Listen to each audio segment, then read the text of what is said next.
औरंगजेब के समय भी इसी कश्मीर की धरती पर तलवार की नोक पर बोला गया था कि या कलमा पढ़ लो या अपना सिर कलम करवा लो। और उस समय 9वें पातशाह श्री गुरु तेग बहादुर जी धर्म की रक्षा के लिए आगे आए थे और उन्होंने ये शब्द गुरु तेग बहादुर जी का मैं साझा करना चाहूंगा, जिसमें उन्होंने कहा था, भय काहू को देत नहीं, ना पैमानत आन, कहो नानक सुन रे मना, ज्ञानी ताहे बखान। ये भारत है, ये हिंदुस्तान है, इस धरती पे ना तलवार की नोक पर और ना बंदूक की नोक पर किसी से कलमा पढ़वाया नहीं जा सकता है। और इस बात को लेकर श्री गुरु तेग बहादुर जी को हिरासत में लेकर दिल्ली में आया गया और दिल्ली में लाकर गुरु साहब को लालच दिए गए, गुरु साहब को डराने की कोशिश की गई, गुरु साहब को धमकाने की कोशिश की गई और गुरु साहब को तोड़ने के लिए कि कलमा पढ़ ले। उन्होंने गुरु साहब के साथ जो 3 सिख थे जो उनके हृदय के बहुत करीब थे, गुरु साहब की आंखों के सामने एक एक करके उनको शहीद करने का कायराना काम औरंगजेब ने किया। सबसे पहले भाई मणिदास जी को गुरु तेग बहादुर जी के सामने शहीद करने के लिए लाया गया। मैं सदन को बताना चाहता हूं कि वो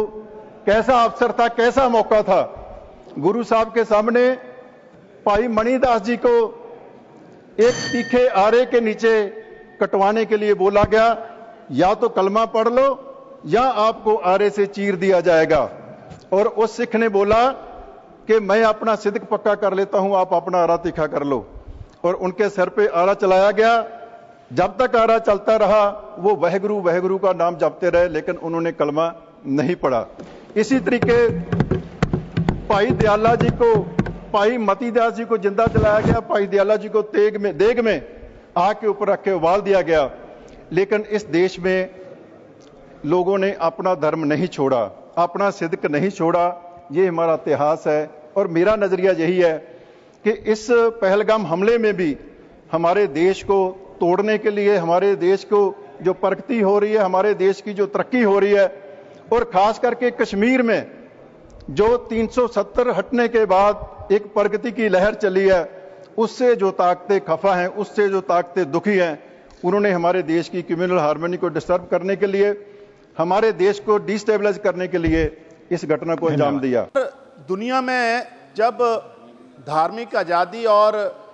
ह्यूमन वैल्यूज़ की बात होगी